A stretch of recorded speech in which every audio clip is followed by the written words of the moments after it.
Ne soyez pas des radios mille collines qui a détruit le Rwanda.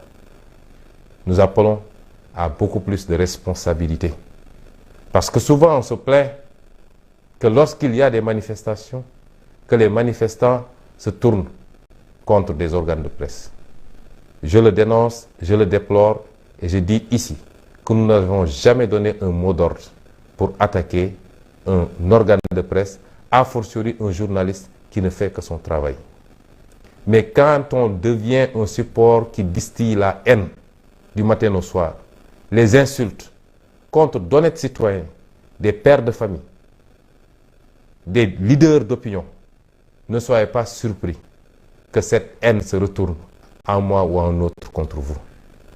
Soyons tous responsables. Ce qu'on attend du débat politique, c'est un débat d'idées croisées sur le budget, sur nos ressources naturelles, sur l'éducation, sur la santé, sur l'agriculture, sur l'emploi des jeunes, sur la pêche, sur l'élevage, sur le transport et sur toutes les autres questions. Est-il trop demandé à une presse d'aider le Sénégal à rehausser le niveau du débat et non une presse qui est colportrice et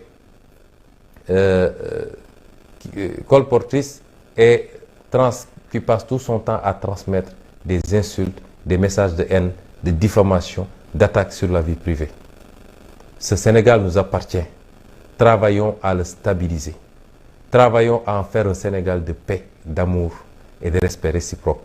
Et cela devait commencer par Macky Sall, qui malheureusement est un homme qui ne vit que par la haine et pour la haine. Qui pense qu'il ne doit pas avoir de contradicteur. Qui pense que personne ne doit avoir une idée contraire à la sienne. Qui pense qu'il ne doit pas avoir d'opposition au Sénégal. Ne le suivez pas sur cette voie. Parce qu'il nous restera avec notre Sénégal. Et chacun devra après se regarder devant un miroir et certainement devant la justice sénégalaise. Je vous remercie. Mbokk yi maa ngi leen di gërëm di leen sant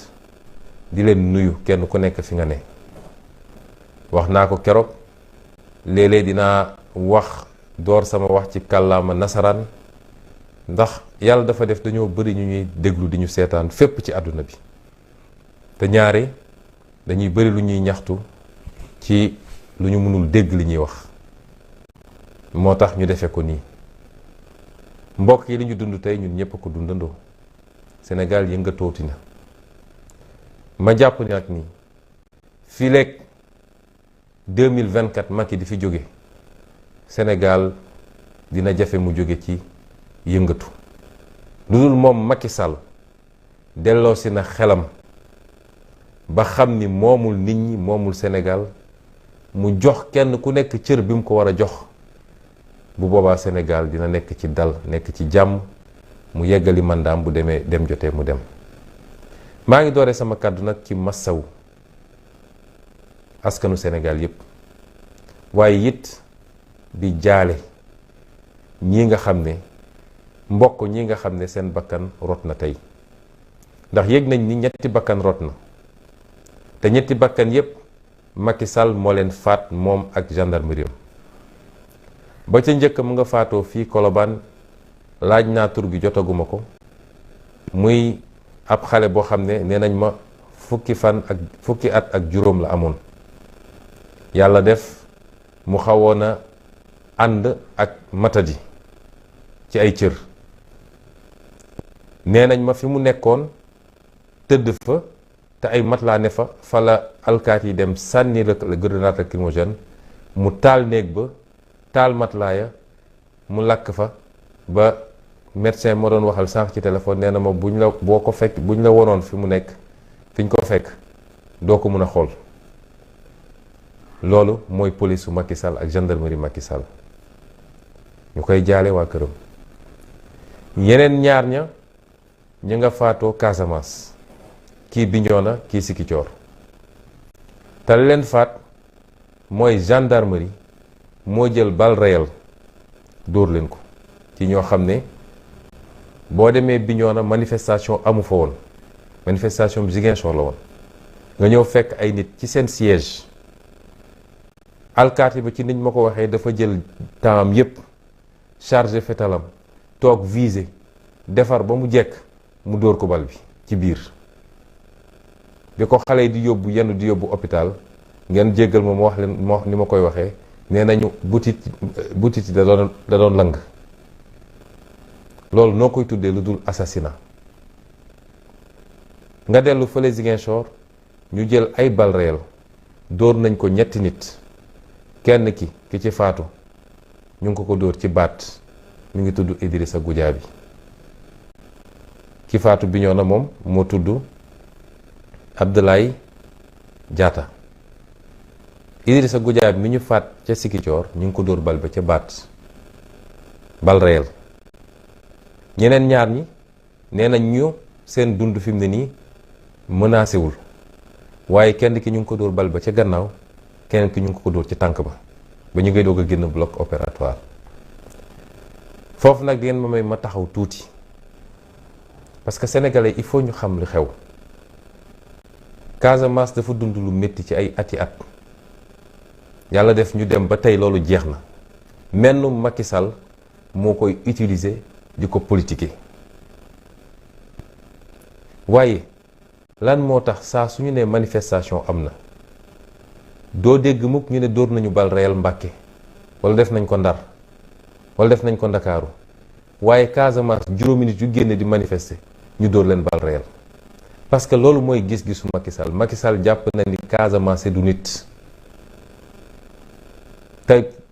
stratégie am yëpp mooy nu muy féewalee Casamance ak Sénégalais yi. Casamance bu àndul ak moom mu ne rebelle la ñu fare créer seeni dossier dem jox ko procureur lu ne ñu wax ko tey ñi ñu am satisfaction ci ñoom yëkkati leen ba ci kaw ci ay sportif te ñuy Casamance ku ci newoon tey damay dugg ci politique te opposant la suba ñu ne rebelle nga ba ci moom ñi ànd ak moom ci politique Benoît Sambou moomu ànd ak moom ci politique bu xewoon ne opposant la ñu ne rebelle la loolu nag il faut mu dakk ndax waa Casamance dañoo yàgg a souffrir ci loolu. tey leader politique am na naam dëkkul Casamance dong waaye am na lu mu am ci Casamance te muy lu am solo te mu am ci fierté trop nag muy Ousmane Sonko. waaye est-ce que Sénégal mus nañu gis li ñu gis tey ci Ousmane Sonko. Senghor ba tey ji wala ñoom Ngalandu sax laay wax ba tey ji est-ce ngeen mus ngeen dégg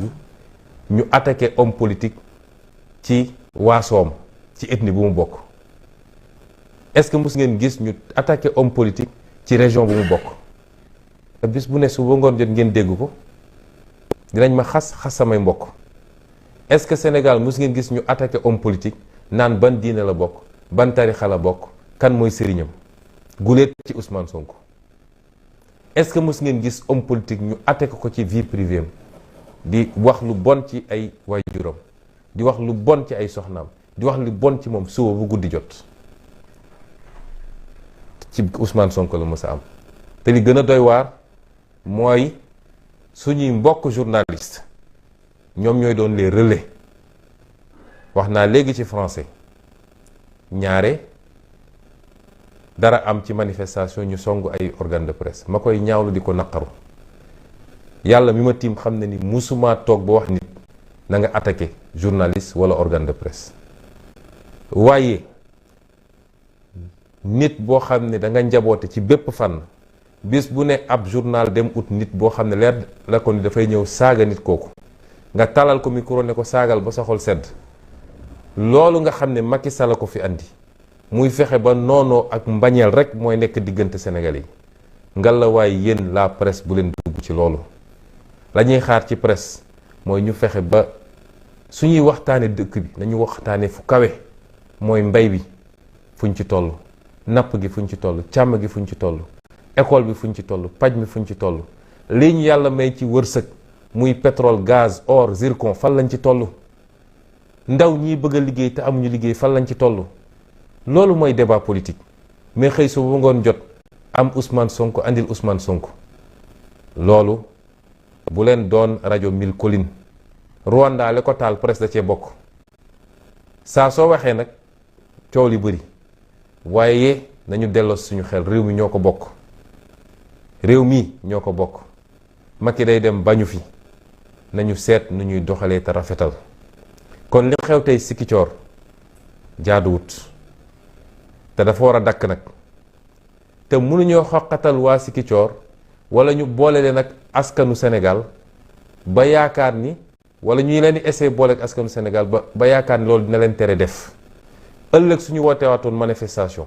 li ngeen gis tey ci Sikicoor di ngeen gis du ko ëpp juróom parce que ku xamul waa Sikicoor moo jàpp ni mun na ko xoqatal manifestation amoon na Dakar tey te moo gënoon a métti trop ndax fu ne taal nañ ko waaye est-ce que gis ngeen ñu tiire fi bal réel lan moo tax ñu tiire bal réel fële te loolu lépp nag Moussa Fall la général Moussa Fall ndigal gi mu joxoon alkaati yi démb mooy na ngeen def répression mooy ku yëngatu na ngeen duma na ngeen jëfandikoo seen jumtukaay yépp man maa leen di couvrir lu munti am man maa leen di couvrir loolu moo andi lii